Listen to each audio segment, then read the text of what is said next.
मध्य प्रदेश विधानसभा चुनाव 2023 का मुकाबला दोनों बड़ी पार्टियां बीजेपी और कांग्रेस के लिए कांटे की टक्कर का होने वाला है। बीजेपी काफी पहले से एक्टिव होकर जमीन पर काम कर रही है, तो कर्नाटक चुनाव में भारत जोड़ो यात्रा का फायदा देख कांग्रेस ने एमपी में भी यही फॉर्मूला लगाने की कोशिश की है।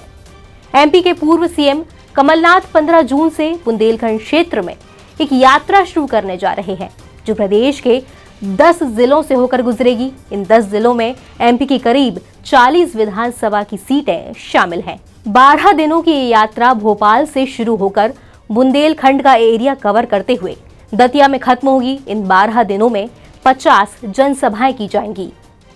नमस्कार, आप देखना शुरू कर चुके हैं नवभारत टाइम्स का ऑनलाइन प्लेटफॉर्म और मैं हूं आपके साथ सुचिता जैन।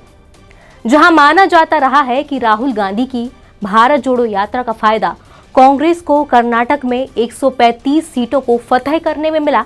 यही नहीं, एमपी के मालवा क्षेत्र से भी राहुल की भारत जोड़ो यात्रा होकर गुजरी है, जिसका लाभ पहुंचने की कांग्रेस को खासी उम्मीद है।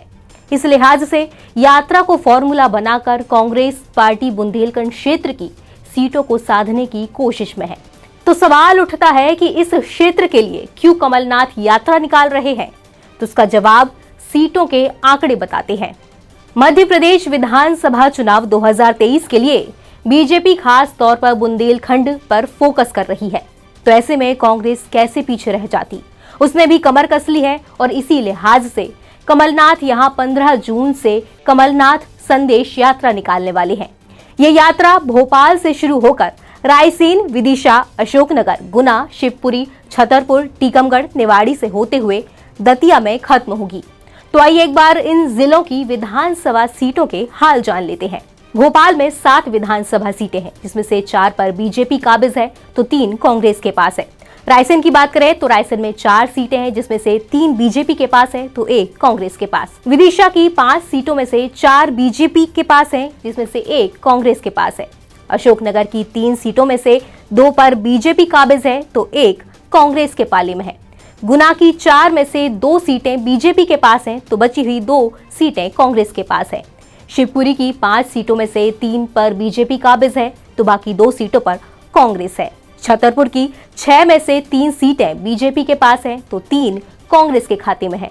टीकमगढ़ की तीनों सीटों पर बीजेपी काबिज है।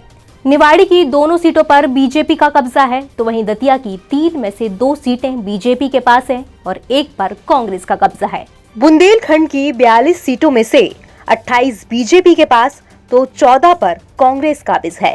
सीटों के आंकड़ों से साफ जाहिर है कि ज्यादातर जिलों की 28 सीटें बीजेपी के पास हैं। यही एक कारण है कि कांग्रेस बुंदेलखंड क्षेत्र में यात्रा करने जा रही है। इस वीडियो में इतना ही। ऐसे ही और वीडियो देखने के लिए बने रहिए एनबीटी ऑनलाइन के साथ। ज्यादा से ज्यादा इस वीडियो को शेयर करें ताकि ऐसे ही और वीडियो हम आपके लिए लाते रहें। मिलते हैं अगले वीडियो में।